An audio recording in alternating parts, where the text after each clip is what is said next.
여러분 안녕하세요. 엄숙골 매일 성경 읽기 사도행전 말씀 함께 하겠습니다. 오늘은 세 번째 내용이네요. 왜 성령님은 오순절에 임하셨으며 그 결과는 무엇인가요? 사도행전 2장 1절로 13절을 통해 함께 살펴보려고 합니다. 하여튼 제가 최대한 간결하게 해서 그저 여러분을 조금씩 도와드리는 역할이면 좋겠습니다. 그럼 크게 두 부분으로 나눌 수 있을 것 같아요. 첫 번째는 1에서 4절입니다. 성령님이 임하신 사건 그 자체를 다루고 있습니다. 5에서 13절은 예루살렘 군중의 반응이 나와 있지요. 그럼 저희가 먼저 좀 기억하면 좋은 건 성령님이 임하신 사건은 그저 한번 일어난 해프닝이 아닙니다. 약속이 성취된 이루어진 사건입니다. 누구에게 이루어졌는가? 약속의 성취를 기도한 사람들에게 이루어졌습니다. 하나님께서 오늘도 저희에게 성령님을 보내주실 걸 약속하셨어요. 사실 그걸 가장 이루어주고 싶으신 것 같아요. 저희가 성령님의 필요를 더 간절하게 느끼고 갈망하면서 그 성취를 기도하며 이것이 오늘 우리 삶 속에 더 강력하게 경험될 수 있기를 소망해 봅니다. 그럼 성령님이 임하셨는데 사용된 이미지들이 있습니다. 먼저 어떤 이미지가 사용됐지요? 맞습니다. 바람의 이미지입니다. 왜 바람의 이미지로 사용됐을까? 여러 이유가 있겠지만 그럼 여기 2절에 보면 호련히 하늘로부터 급하고 강한 바람 같은 소리가 있어 그들이 앉은 온 집에 가득했다고 말합니다. 바람 같은 소리가 그 집에 가득한 거예요. 하나님이 임재할 때 소리를 동반하기도 하지. 시내산에 강림할 때 나팔 소리가 들렸습니다. 근데 여기는 바람 같은 소리가 가득한 겁니다. 왜 특별히 바람 같은 소리일까? 여러분 저희가 성경을 연구할 수 있는 아주 강력한 방법 중에 하나는 용례 연구입니다. 그 단어가 다양한 문맥에서 어떻게 사용됐는지를 이렇게 살피고 비교하다 보면 뭔가 하나님이 이런 생각을 여기 넣어주셨구나, 이런 사상을 넣어주셨구나 이렇게 느낌이 오는 게 있습니다. 그럼 여기 바람을 보면 이 단어를 보면 이게 베들레헴이라는 앱에 있는 기능입니다. 이걸 그대로 캡처해 왔습니다. 이 단어가 신약성경에 두 번 쓰였어요. 사도행전 2장 2절에 바람, 사도행전 17장 25절에 호흡이라고 쓰였습니다. 같은 단어인데 다르게 번역된 거예요. 이 단어가 바람으로도 사용되고 호흡으로도 사용이 되는 겁니다. 그럼 바람은 사실 공기가 이동하는 현상이고 호흡도 결국은 공기가 들어오고 나가는 거잖아요. 그런 기본 이미지라는 겁니다. 바람 같은 소리. 지금 성령께서 이들에게 호흡, 새 생명의 호흡을 불어 넣어주시려는 것 아닐까요? 그런 이미지로 형성되고 있다는 겁니다.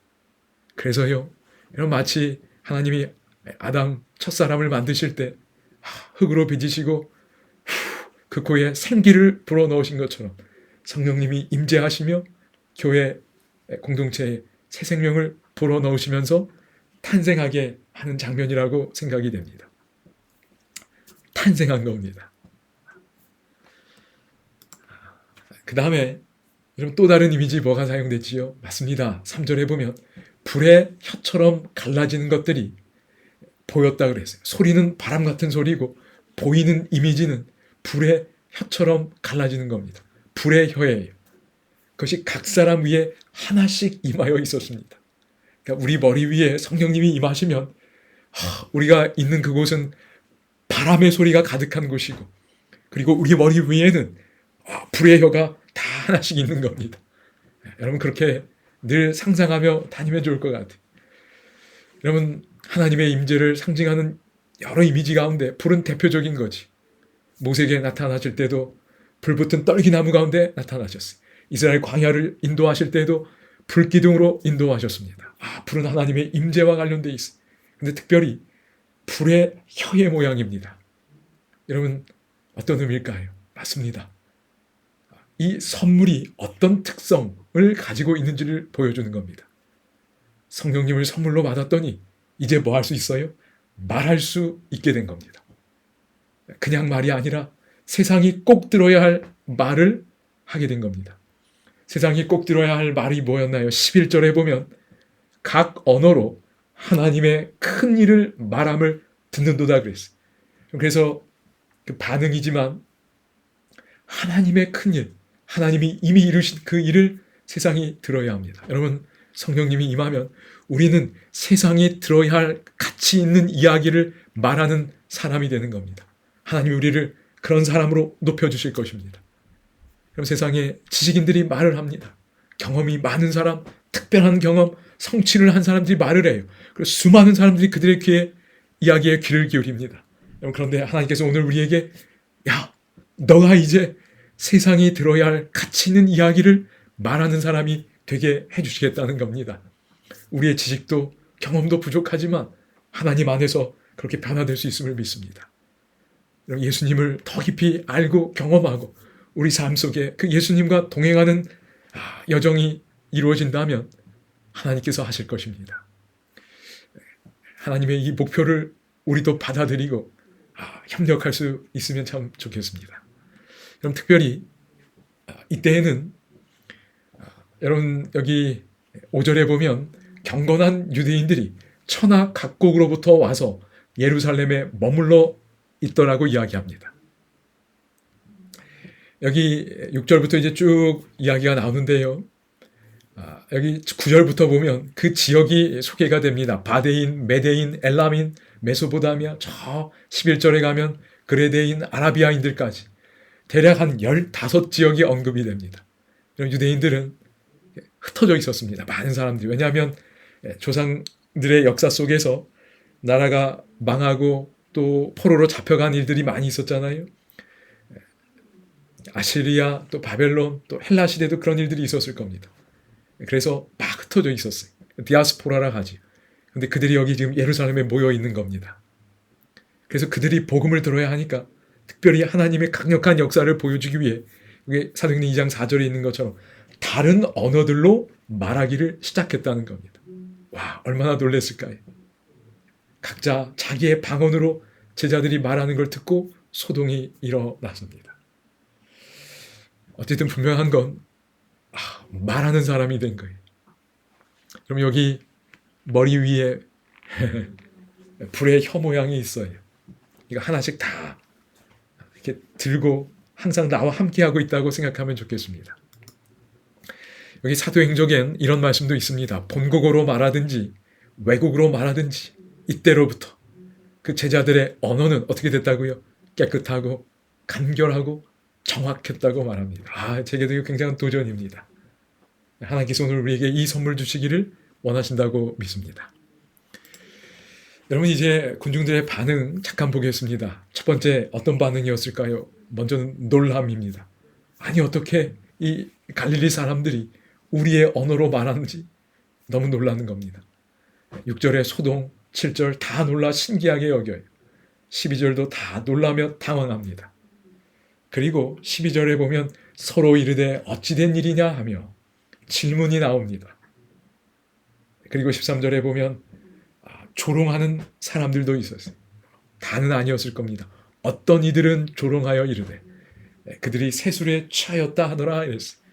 아마 이런 표현이 나온 걸 봐서 제자들이 여기 불의 혀 같은 모양 가운데 각자가 다 말했을 텐데 그 말하는 모습이 아마도 열정이 있었을 거예요.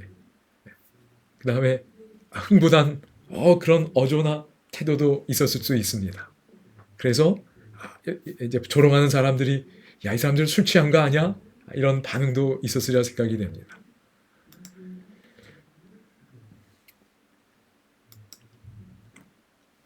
그런데 이 일이 언제 일어났는가? 오순절 날에 일었습니다. 그치요? 여러분 여기 보시면 이 사도행전 2장 1절을 보면 이 기록자는 시간에 더 관심이 많은 것 같나요? 아니면 장소인가요? 장소는 한 곳이라고 그냥 표현했습니다. 시간은 오순절 날이라고 표현했어요. 그러니까 시간에 더 관심이 많은 거지요. 오순절에 이 일이 성취된 겁니다. 이것과 관련된 배경을 잠깐 좀 보겠습니다. 예수님이 약속하신 거지만 그건 역시 구약을 배경으로 하고 있습니다. 여러분 여기 식물과 사람이 있는데요. 차이점이 있습니다. 여러분 식물은 태양 에너지를 받아서 스스로 양분을 만들어낼 수 있지요. 그러나 사람은 그렇게 할 수 없습니다. 식물이 만들어준 영양분을 통해서 열매를 통해서 그걸 섭취하고 그 태양의 에너지를, 그 생명 에너지를 우리 몸 안으로 받아들이게 됩니다. 그렇게 공급받고 살아가게 됩니다. 그러니까 뭐 지식이 많든 돈이 많든 다 의존해서 살아가는 거예요. 그러니까 교만할 수 없습니다. 여러분, 결국 하나님께 의존하고 있는 거지요. 여러분, 그래서 하나님께서는 이걸 우리가 기억할 수 있도록 이스라엘 백성들에게 절기를 제정하라고 그러셨어요. 농사절기입니다. 그래서 수확할 때 어떻게 하지요? 하나님을 기억하고 감사하고 찬송하는 제사를 드리게 하신 겁니다. 의존된 존재라는 걸 하게 하셨어요. 이것은 비단 우리의 육체의 생명뿐만 아니라 우리의 영적인 생명 또한 같은 원리라고 생각이 됩니다. 모든 것이 하나님께 의존되어 있습니다. 오늘도 하나님이 공급해 주지 않으시면 저희가 살 수 없는 거예요. 그래서 하나님이 참 놀랍게도 이 농사절기에, 여러분, 농사절기는 변함이 없잖아요. 딱 그 맞는 때에 맞는 일을 해야 됩니다. 그리고 순서대로 이루어지지. 그러므로 하나님께서는 농사절기를 통해서 우리에게 구원의 역사의 순서들을 보여주셨어요. 틀림없이 이렇게 진행되고 있구나. 여러분, 그래서 예수 그리스도의 십자가 사건, 그리고 무덤에 머무시는 일, 그리고 부활하실 일이 농사절기인 이 초실절과 연관되어 이렇게 연관을 갖게 되었습니다. 그래서 초실절은 예수님의 부활을 상징하면서 실제로 이스라엘 백성들이 보리 수확을 할 때에 저 초실절에 예배를 드린 겁니다. 제사를 드린 거지. 그래서 1월 16일 보리 수확의 첫 열매 한 단을 하나님 앞에 흔들어 바치는 제사를 드렸어요. 그리고 그것은 여러분 잘 아시는 것처럼 예수 그리스도의 부활을 상징합니다. 그렇지요? 십자가, 6월절 어린 양 희생, 무교절, 무덤에서 쉬셨고, 그리고 초실절입니다. 예수님의 이 생애 속에 다 이루어진 겁니다. 여러분, 그런데 또 다른 하나의 절기가, 다른 절기들도 있지만 오순절이라는 게 있습니다. 초실절로부터 50일째 되는 날이 오순절이에요. 77절이라고도 하죠. 그런데 이 오순절 때는 밀을 수확하는 날이었습니다. 그래서 밀 수확의 첫 열매를 드리는 절기였습니다. 더 큰 수확이고 더 중요한 수확이었을 거예요. 초실절이 수확의 시작이었다면 밀 수확은 더 크고 풍성한 수확이었습니다. 여러분, 이건 뭘 상징할까요? 맞습니다. 여러분, 예수님이 부활하신 때부터 오순절 성령이 임하시기까지 50일이 흘렀습니다. 예수님이 이 땅에 40일 제자들과 함께 하셨고, 그리고 오순절 10일 정도 지나서 그 오순절 때에 성령이 임하신 것입니다. 참 놀라워요. 그래서 성취되었다고 보는 거지요. 특별히 여러분, 구약 시대에는 성령님이 임하실 때 특정한 사람들에게, 특정한 역할을 맡은 사람들에게 임하신 걸로 보여줍니다. 선지자들, 삼손과 같은 사사들 말이지. 그런데 신약 시대는 여기 표현되는 것처럼 각 사람, 모든 육체, 만민에게 부어주시는 겁니다. 드디어 이제는 모든 사람에게 말이지. 오늘 하나님께서 그분의 영을 통하여 우리 각 사람을 하나님과 동역할 수 있는 하나님의 일꾼들로 사용하실 수 있는 겁니다. 이것이 아주 중요한 특징이 되리라고 생각이 됩니다. 특별히 오늘 우리에게 필요한 내용 중에 하나인데요. 이 오순절 성령이 임한 사건을 보여주는 이야기가 여기 시편 133편에 있습니다. 여기 보시면 연합의 아름다움을 느끼게 됩니다. 연합하여 동거함이 어찌 그리 선하고 아름다운고. 그러면서 그 연합의 이미지 속에서 어떤 일이 일어나는지를 말해줍니다. 여기 머리에 있는 보배로운 기름이, 머리에 지금 보배로운 기름이 쏟아진 것 같아. 그러니까 어떻게 되지요? 머리에서부터 쭉 내려가는데 여기 아론의 수염에 흘러서 그의 옷깃까지 내림 같다고 이야기합니다. 여러분, 연합의 이미지에 왜 갑자기 이런 어떤 기름과 관련된 내용이 나오는 걸까요? 좀 잘 어울리지 않는 것처럼 보이기도 합니다. 여러분, 그런데 이런 이미지가 등장한 이유가 있습니다. 여러분, 이 이미지 어디서 가져왔을까요? 맞습니다. 성소가 봉헌되고 대제사장 아론이 임명될 때 모세는 기름을 아론의 머리에 부었습니다. 부어진 기름은 머리에서부터 흘러내려 수염을 지나고 그의 옷깃까지 흘러내렸어요. 여러분, 이것이 성령님이 이 땅에 임할 것에 대한 상징이었습니다. 여러분, 이 땅은 여기 그의 옷깃까지 흘러내린 것처럼 성령님의 기름이 이 땅까지 흘러내린 거예요. 그러면 제사장은 누구신가요? 맞습니다. 하늘로 올라가신 예수 그리스도께서 하늘 성소에서 참 제사장으로 임명되실 때 성령님이 부어지신 겁니다. 그리고 그 머리에 기름이 부어지고 옷깃까지 흘러내린 것처럼 이 땅에 성령님이 임하신 것입니다. 하늘과 연동되어 일어난 거예요. 여러분, 오늘 우리가 하늘 정도에 계신 예수 그리스도를 의지하며 그분을 바라보며 살아갈 때 오늘 우리에게도 이 일이 일어날 수 있음을 믿습니다. 특별히 우리가 연합하고 우리의 마음이 상대방을 더 존중하고 배려하고 함께하는 일이 더욱 온전하게 될 때에 이런 일들이 일어날 수 있음을 믿습니다. 그때에 우리도 여기 있는 이 제자들처럼 머리 위에 성령의 불의 혀가 늘 우리의 머리에 있고 우리의 말과 행동을 통해서 예수 그리스도를 보여주고 말해줄 수 있는 하나님의 일꾼들이 될 수 있기를 소망해 봅니다.